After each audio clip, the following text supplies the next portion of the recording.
Bharatiya Janata party के अनेक कार्यकर्ताओं ने शहादत दी है। राजनीतिक विचारधारा के कारण हमारे निर्दोष कार्यकर्ताओं को मौत के घाट उतार दिया गया है।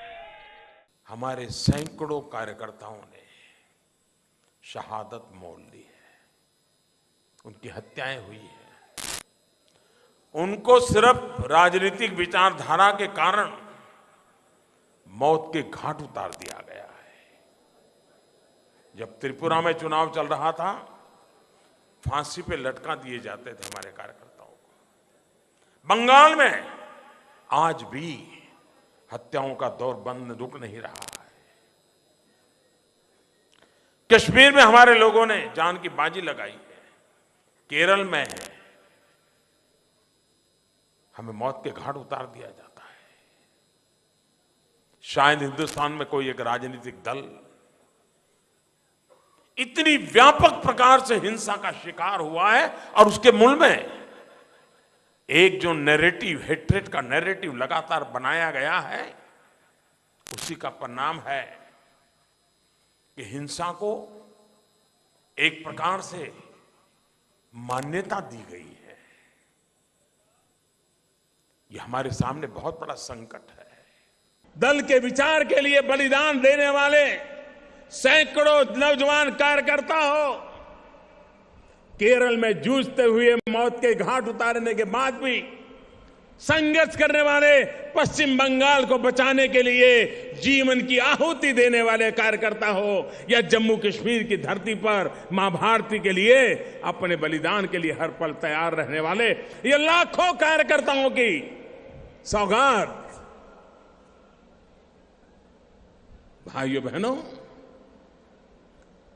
इन सब का हम पर कर्ज है। यहां खोरदा में हमारी पार्टी के युवा साथी मंगुली जैना की हत्या कर दी गई है। सत्ता जाते देखकर ही बौखलाहट में ये अपराध किया है। लोकतंत्र के खातिर जिन जिन लोगों ने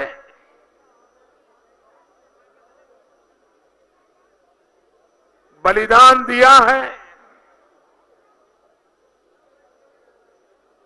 जो लोग घायल हुए हैं, उनके परिवारजनों के प्रति मेरी संवेदना प्रकट करता हूं। शायद हिंदुस्तान में आजादी के बाद किसी एक दल ने जितने बलिदान दिए हैं, शायद किसी राजनीतिक दल ने इतने बलिदान नहीं दिए। हमारे सैकड़ों कार्यकर्ताओं को इसलिए मौत के घाट उतार दिया गया क्योंकि वे उस राजनीतिक चिंतन से जुड़े हुए नहीं थे जो भारत में व्यापक रूप से प्रचारित था। पुरुलिया में हमारे एक और कार्यकर्ता की हत्या की गई। अपने इस साथी परिजनों के साथ मैं खुद और पार्टी का एक एक कार्यकर्ता खड़ा है। आश्वासन दिलाता हूं कि इस अत्याचार का पूरा न्याय होगा।